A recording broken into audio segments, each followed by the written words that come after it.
Welcome to Square Notes, the Sacred Music Podcast. Your chance to learn about the teachings of the Catholic Church on sacred music, both in theory and practice.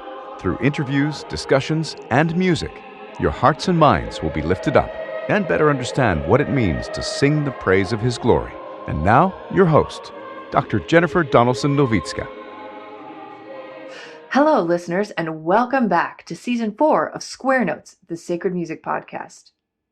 It's been a busy season of teaching, singing, playing, and learning, and we're back into the swing of things for this fourth season, and we have a really great lineup for you. Our opening episode this season is an interview with Archbishop Cordileone, the Archbishop of San Francisco and founder of the Benedict XVI Institute for Sacred Music and Divine Worship. Before we dive into this episode, which focuses on leadership and formation, I wanted to be sure to tell you about our fantastic summer lineup of 9 graduate-level sacred music courses this summer, 2022, at St. Joseph Seminary in Yonkers, New York, all of which are available online and most of which have an in-person option for attendance. The summer session begins on May 31st with Principles of Sacred Music, and Parish Sacred Music Program Management follows on Monday and Wednesday evenings in June. Principles of Chant this summer is from July 5th through the 9th.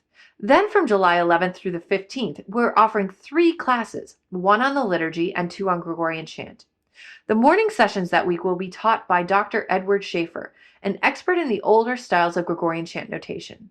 He'll lead students in studying the most important early manuscripts of chant. In the afternoons, I'll teach a seminar in Chironomy, which is conducting the chant, designed for students who have already taken Principles of Chant or who already have some experience in conducting chant. We'll cover particularly tricky passages in conducting, with the goal of helping students conduct with sensitivity, artistry, and ease. At the same time as those chant courses, students will have an opportunity to take a course on the Sacred Liturgy with our Director of Liturgy, Father Matthew Ernest. He'll cover the intricacies of the liturgical year and also talk about how the Church envisions the art, architecture, and furnishings of church buildings. Teaching Gregorian chant to children follows from July 18th through the 22nd. And our final courses of the summer session are 2 classes focused on choral music. In the mornings and afternoons from July 25th through the 29th, I'll teach a course which covers the things a choral director needs for success in directing a parish choir: warm-ups, rehearsal techniques, and accessible and approachable repertoire which really fits the musical structure of the Sacred Liturgy. In the evenings on that same week, Professor Charles Weaver from Juilliard and CUNY will teach a class that covers the most important Renaissance choral composers, developing parish musicians' abilities to analyze, perform, and teach to parish choirs gems from the Church's treasury of sacred music. He'll help students to develop an understanding of historical performance practice techniques that can helpfully inform the singing of amateur and professional singers alike. To learn more about the courses, please visit www.dunwoodie.edu, and that's spelled DUNWOODIE.edu, and click on Dunwoodie Music. And now, on to our interview. Thank you so much for joining me on this opening episode of Season 4 of the podcast, Your Excellency. Thank you for having me. It's my pleasure. So many Catholics today are desirous of and thankful for clarity in the saving message of Christ's gospel, especially in the midst of chaos in our times. And they gratefully see precision about doctrinal and moral matters as a gift that the Church has always given Catholics and the world as a way of illuminating the path to heaven.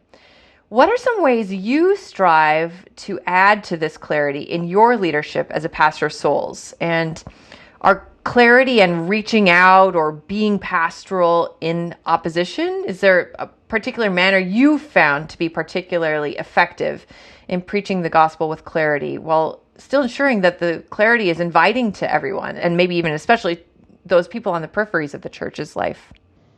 There's really nothing new about this. Is the ancient wisdom of the Church that certainly, no, being clear is being pastoral. While recognizing there are some situations in life there are some gray areas in life. Not everything is black and white, but some things are black and white. And but the Church has always understood that to evangelize, to inculcate the gospel in people's hearts and in a culture, it has to come out of a relationship. And so the Church is, when it encounters a new culture, always kind of understands the culture first to find ways to integrate itself within the culture and then transform it with the gospel.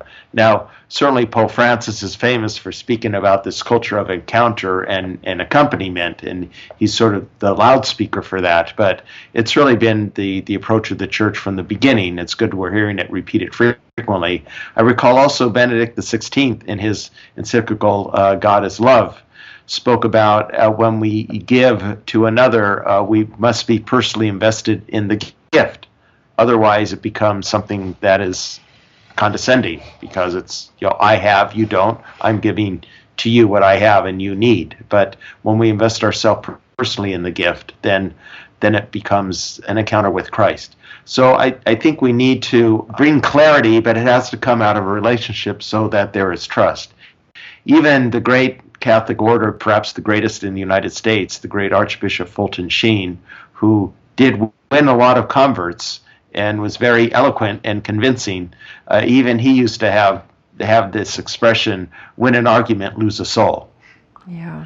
Right. So it's not about getting my way and you have to conform to my way, but we have to approach it as we have a treasure to share, and it will enrich everyone's life, the treasure of Jesus Christ. His teachings are clear in many ways. In some ways, we need to understand how to apply them to concrete situations. That's why church teaching is always nuanced. This, I think, is something we've lost in our contemporary culture, especially here in the United States. Everything seems to be placed in one category or another, but very often there are nuanced teachings that we need to attentive to, because life can't always be put in different categories in that way. But clarity, I think, is something that can, when people understand the beauty of the truth that the church teaches with that clarity, it can be very healing for people who perhaps have been alienated, who have been harmed in some way or another, to understand the age-old wisdom that the church has to offer is something that I think people are deep down inside yearning for. Yeah. In looking at the word pastoral, the word means so many different things to so many different people. And if you had to define it in terms of what you're talking about here with clarity and also that relationship, what would you say is a good description of or definition of being pastoral? Caritas in veritate, it's doing the truth in charity, right? Straight from St. Paul.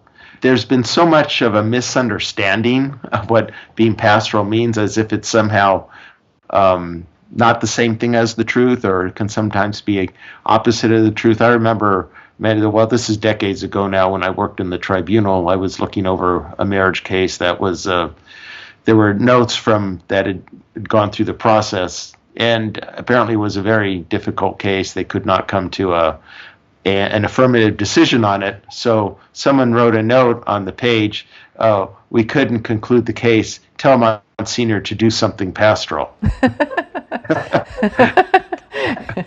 So the truth of marriage is very pastoral. Sometimes that's hard. It is. But to me, it just hit home of how deeply misunderstood pastoral means.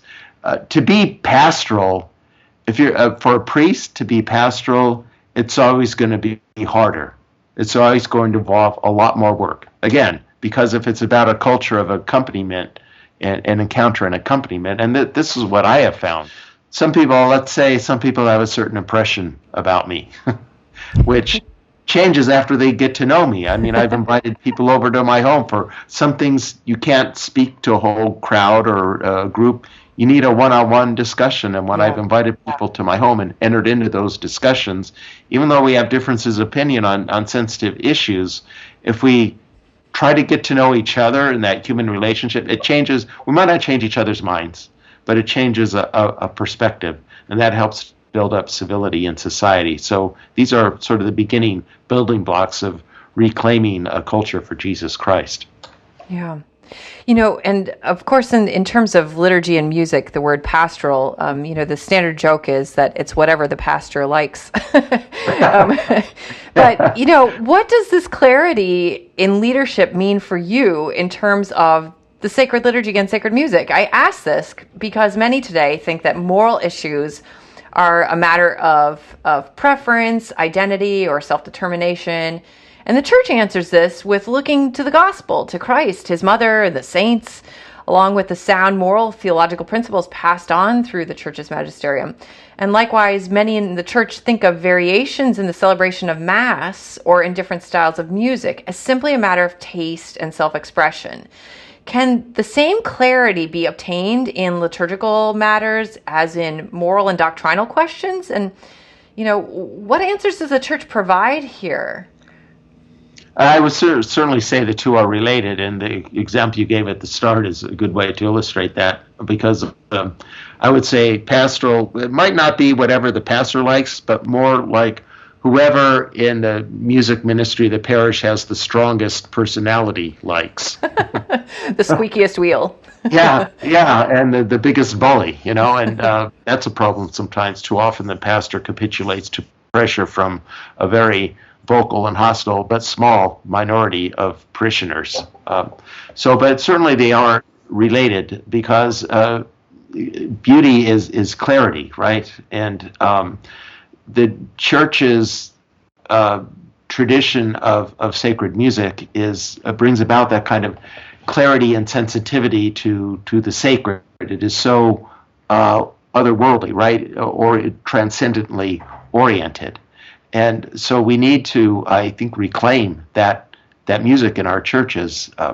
As we know, we hear this said all the time, our liturgies have become too horizontal. It's all about the community, and the popular songs that are sung are so often about us, and it's like God should be happy with God's self, that God has us as God's people. It's kind of the idea of some of these songs that we sing.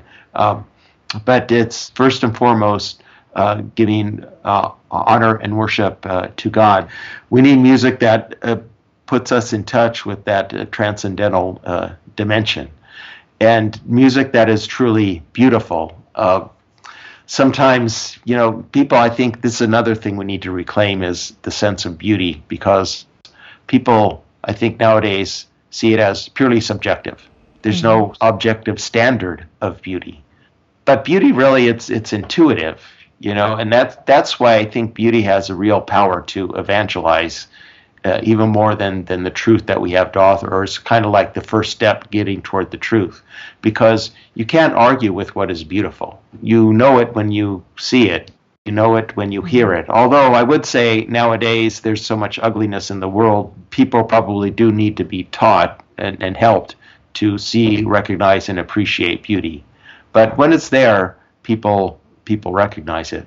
So I think it's important we do that with attention to reclaiming choral music in our churches, in our parishes, which means sometimes having a choir singing more complex kinds of compositions, but that are truly worthy of worship.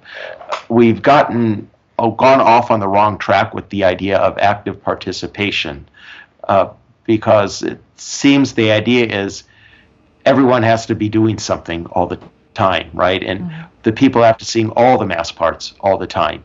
Certainly they need to be singing the Mass parts, that's part of it, but it doesn't exclude the use of choral music sung by a choir. In fact, that's right there in Sacro Sanctum Concilium, right? What Vatican II said about the liturgy. It held up Gregorian chant as the Gregorian chant is the music of the Roman liturgy, but it said other forms of music can also be used, but they have to be related to the sacredness of the celebration. They need to kind of grow out of chant. And it mentions specifically polyphony. Right. Well, not very many parishes can the whole congregation sing polyphony, right? So it's implying clearly that choral music, there's a place for choral music in the Mass. So it's not all one or all the other.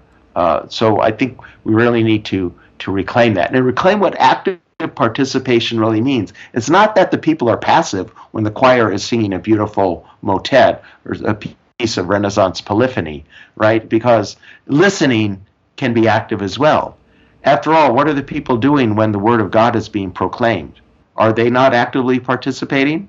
If they're listening to the proclamation of the Word, they are. So active participation is not kind of a surface action, but it's the engaging the whole person in the liturgy.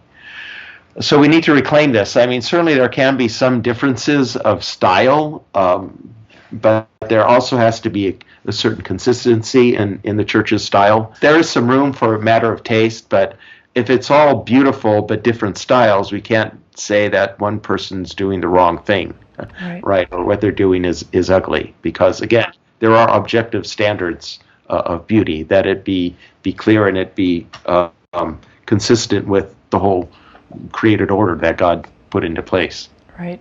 This notion of active participation and listening is so important too, and it's brought out in Musicum Sacram from 1967, and the General Instruction of the Roman Missal always talks about active participation, and a part of that discussion is always silence, that silence is crucial to active participation as well. And, there's an interior silence that can be brought about, especially through beautiful choral music, even though it's not an aural sort of science.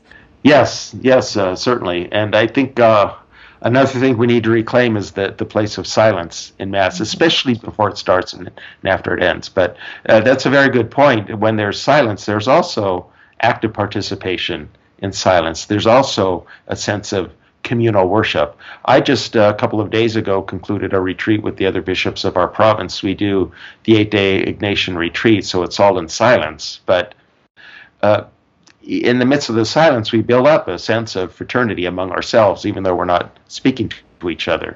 So silence does have a power to unite like that. Yeah.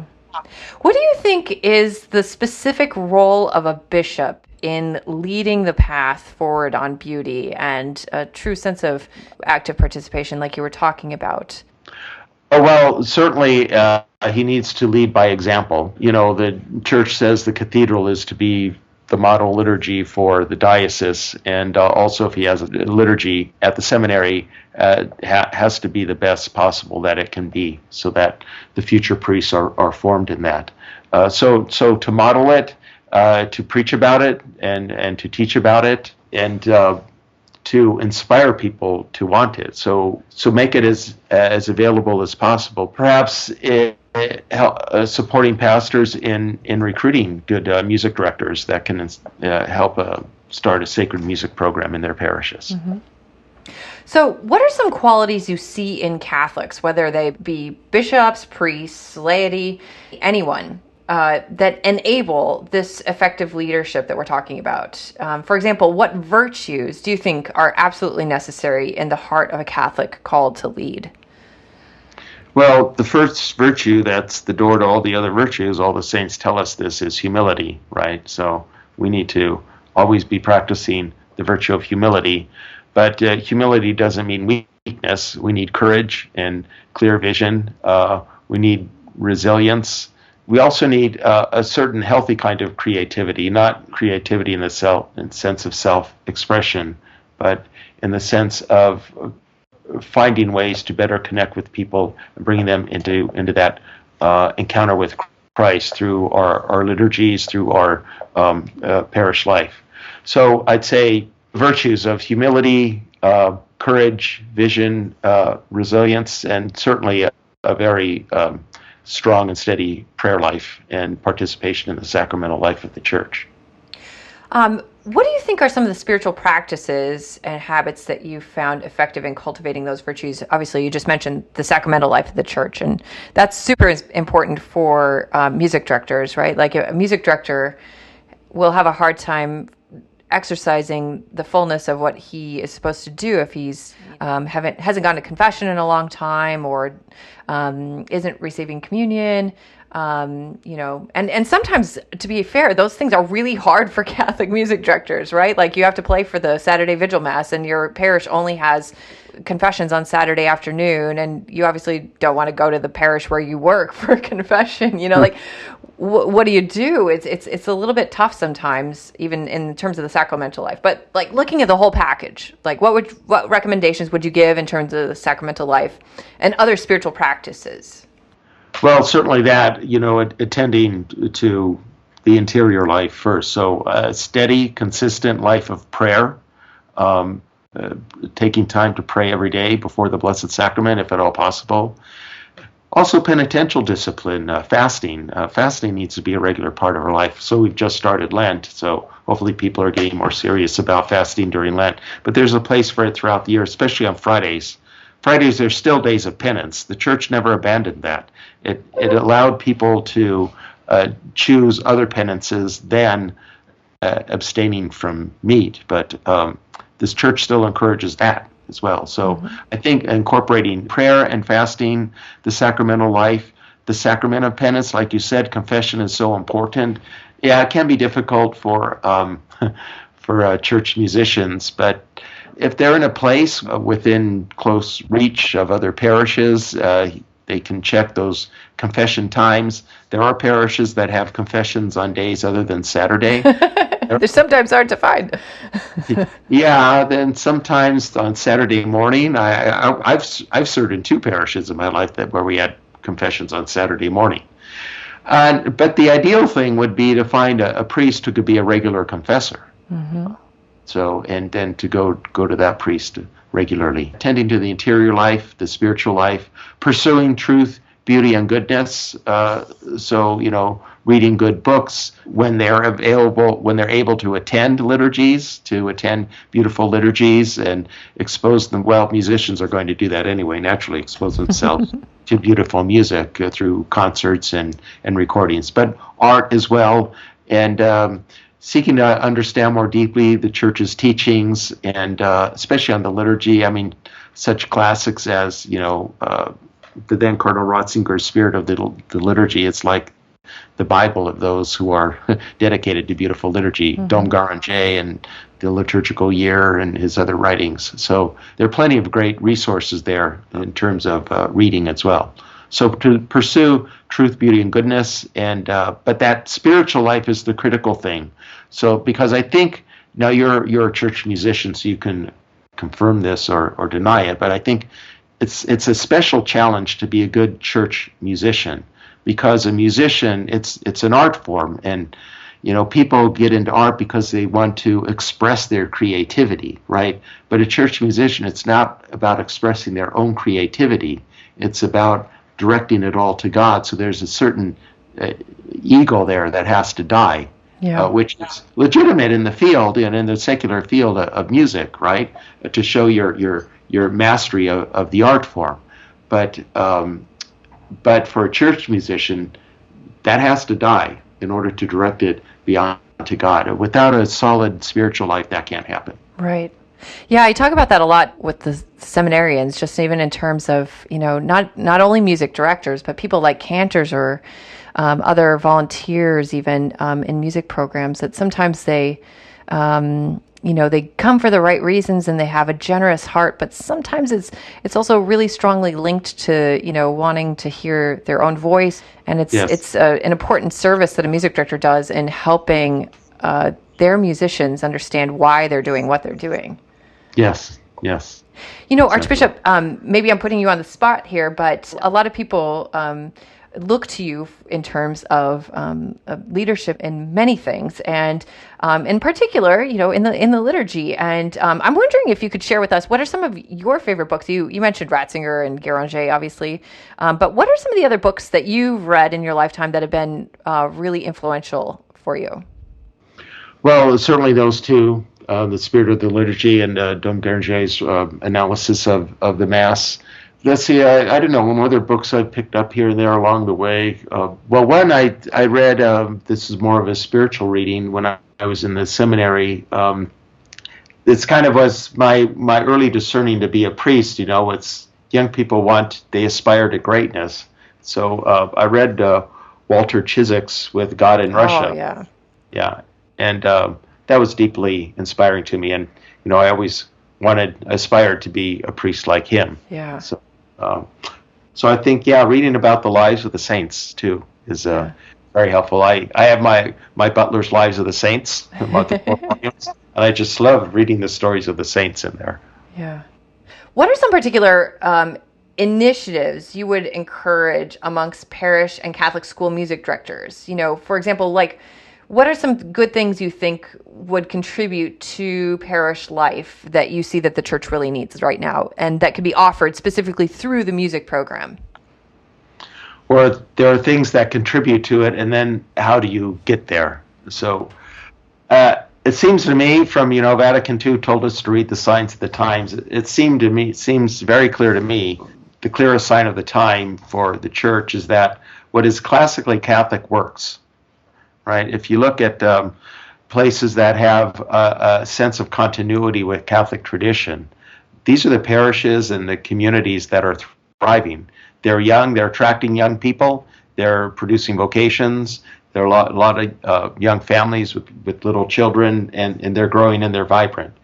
So what is classically Catholic? So classical in terms of liturgy and in terms of education, the classical curriculum, classical education movement also. So that's a number of things. On the liturgical front, I would say to revive the Church's sacred music tradition. So things that can be done. I mean, a lot of masses you're going to have a cantor and maybe an instrumentalist, which is fine. I mean, not every mass can be, a super high mass. Mm-hmm. So that's fine. But make sure the music is good quality music, and then the words too, are theologically sound. But then what I have done, and I think is the good way to do it, is a priest needs to start rebuilding. Focus on one mass. Before Vatican II, every parish had the high mass, right? The more solemn mass, and the other masses were low mass. So focus on one and invest the resources there to make it truly beautiful, a solemn mass, and then try to spread it from there. The key thing would be when you mentioned earlier on about what the pastor likes, or is it what the strongest personality likes. It really needs to be a team where the pastor and the music director are working together. Vision does not have to be identical, but it has to be compatible, and they have to be willing to listen and work together. Then you begin to form a choir capable of singing such beautiful music. What I would really recommend is with the school to start with the chant schola and then build it up into a choir that can sing even polyphony, and have that school choir sing, say, at one Sunday mass a month, if not a week, at least once a month, because you will draw the parents to church on that mass, and they will love it. They'll love seeing their children sing this beautiful music, and then you'll start to change the hearts of the parents to want to desire it. We make this mistake when we have mass for children.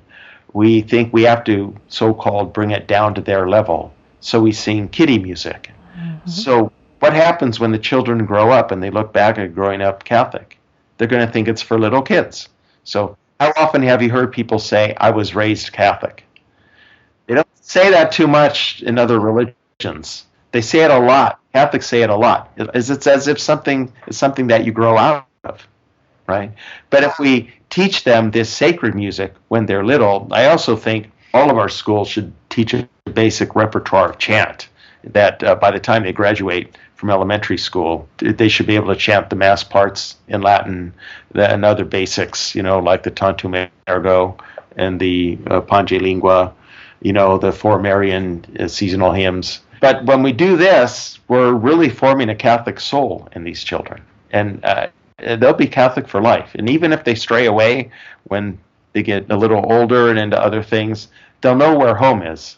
And when it's time to get serious about life, they'll know where to return to. So it's a matter of forming that Catholic soul in them, which we do by forming them in what is timeless beauty. Yeah, it's a little bit like a compass. Those things that you learn, especially when you're young, you come back to at the end of your life. Exactly, yes. Yeah, I really like, too, what you said about focusing on one mass. I think of the analogy with religious houses, right? Like an order of nuns, once they get, 13 or 14 nuns, maybe they'll think about founding a new foundation. But if you only get 3 nuns, you're not going to split up and go to separate foundations. And I think yes. There's a logic to that. And I think that we can learn from that as That's musicians, right? We have sometimes a sense in which a choir is just people getting together and singing the melody on a hymn, and then you end up with, 4 or 5 groups with 2 or 3 or 4 people in them. Whereas, it'd be great if all those 20 people were at one choir and really able to do more complex music. And, you were relying on maybe a cantor at other masses until that main choir grew. Yes. So I have to ask you, of all the problems in the world today, and there are many, and we've seen you engaging with many of them, but we also see you engaging in a very profound way with the issues surrounding the liturgy. Why do you think that addressing issues in the sacred liturgy and sacred music are so crucial at this time? Like, aren't there a zillion other bigger fish to fry? There are lots of big fish to fry, but there's no bigger fish to fry than right worship of the one true God, right? And again, go back to Vatican II. It's quoted over and over and over again, right? Source and summit. The liturgy is the summit toward which the activity of the church is directed, and the font from which all her power flows. So if it really is the source and summit, then that has to be the first principle. And if we don't get that right, we won't get anything else right. God made us to worship him, to love, honor, and know him and serve him in this life, right? So if we don't worship, if our worship isn't done well and done correctly, we won't be able to do anything else right. It all comes from our worship of God. Right. You know, I think especially of a topic near and dear to your heart and to mine, and that's Catholic education, you know, that's so true in a large part of the Catholic experience of education in our country, that there's some room for growth there in terms Yes. of our liturgical and musical experience for Catholic school children. We have a long way to go because there's still this idea that we have to put it at their level, whether they're children in an elementary school or teenagers in a high school. Just look around. Is it working? Mm-hmm. How many of them stay actively practicing the faith? And look at those places that are doing something more classical. Mm-hmm. And how are they doing in terms of long-term involvement in the faith? So it's not the only thing we need to do. It's an essential thing. It's essential. We can't not do it. But it's not the only thing. There are other things we need to do. We need to. Well, I said truth, beauty, and goodness, right? So also goodness. You know, serving the poor in some way or another. I mean, a lot of schools do this, but it can't be just an interesting experience where they go for a week to a poor village in Guatemala and then they go back to their comfortable life. Mm-hmm. It has to be a formative kind of thing. And this idea of a gap year, you know, I think this is something we need to promote as well, that especially for college students, you know, because college students can be so easily sucked into this narcissistic culture where it's all about me and what I'm getting out of it. But a gap year where they're going to serve the poor, so not just a week, but live for a year in a poor village in Guatemala and help people, teach them, and you know, and help build houses for them. That's something that can be transformative. And a young person learns that life is not all about me. It's about love means giving to the other without expecting anything back. And that's when one experiences the true rewards. So I picked up this lesson, if I might say so on this podcast, I picked up this lesson from friends I have in Mormon leadership and the LDS Church, because, you know, they require the 2 years of missionary experience. For the men are required, the women may do it if they choose to. But they told me, my LDS friends, that they know that if a young man, not all of them do it, even though they're supposed to, the ones that do it, they'll be actively involved in their church for the rest of their lives. Wow. I think that's a powerful lesson. So we need to help our young people have these experiences of goodness, in the sense of, like, well, Pope Benedict said, investing yourself in the gift that you give, not just giving something, but giving yourself. Right. And that comes back to what you were talking about at the beginning, that when you're speaking with clarity about anything, it's about that investment of self and time and listening ear and friendship. Yes.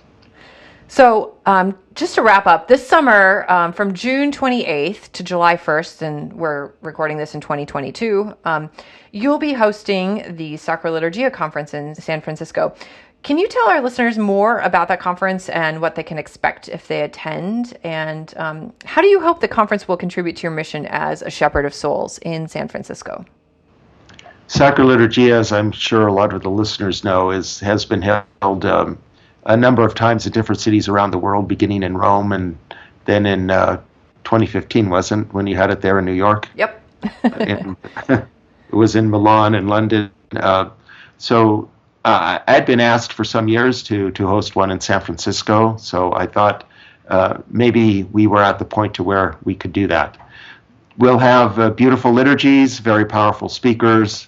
I'm so happy and honored that Cardinal Sarah will be here to begin with the opening solemn vespers and give the keynote opening speech.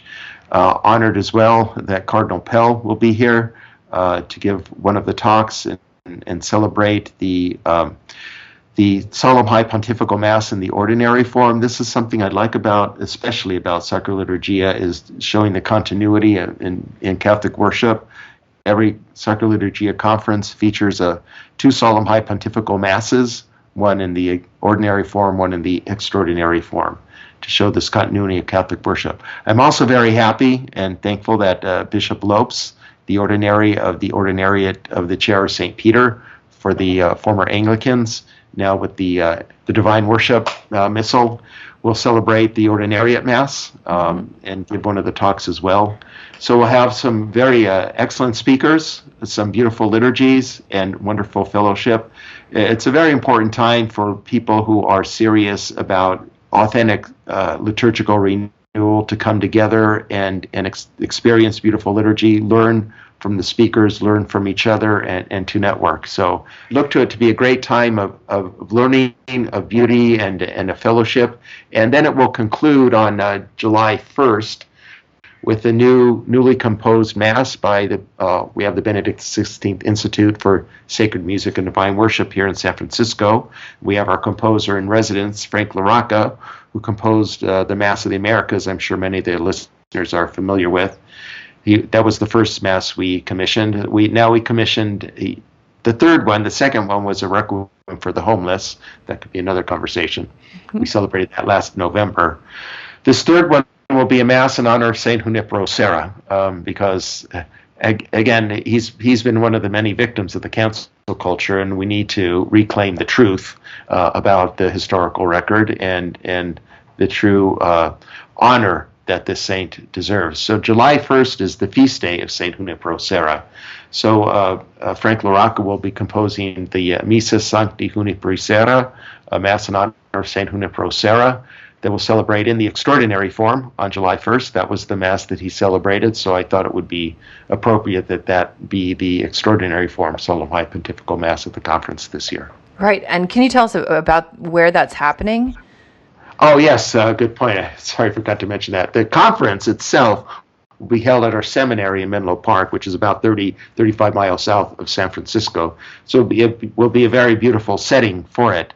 But and the masses and the liturgies will be there, except for the closing Mass. This Mass of St. Junipero Serra will be at the Mission Dolores Basilica. That's the Mission San Francisco de Asís, one of the 9 parishes of the chain of 21 Franciscan missions along the California coast.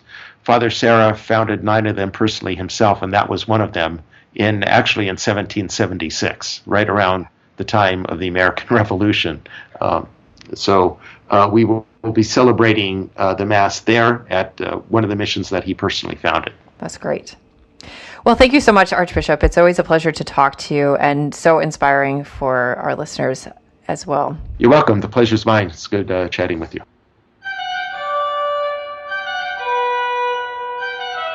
We hope you've enjoyed listening to Square Notes, the Sacred Music Podcast with Dr. Jennifer Donaldson-Nowicka. For more information about this episode, sacred music resources, or upcoming events, visit our website at sacredmusicpodcast.com. You can subscribe to our podcast on iTunes, Stitcher, YouTube, or your favorite podcast app.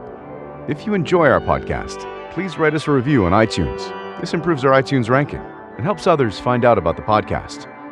The music you heard at the beginning of this episode is Hec Dies by William Byrd, sung by the London Oratory Schola Cantorum Boys Choir, directed by Charles Cole from the CD Sacred Treasures of England. The music at the conclusion of this podcast is from the Prelude and Fugue in G Major, BWV 550 by Johann Sebastian Bach, performed by Jennifer Donaldson-Nowicka. We look forward to having you join us next time, and until then, may we sing the praise of His glory.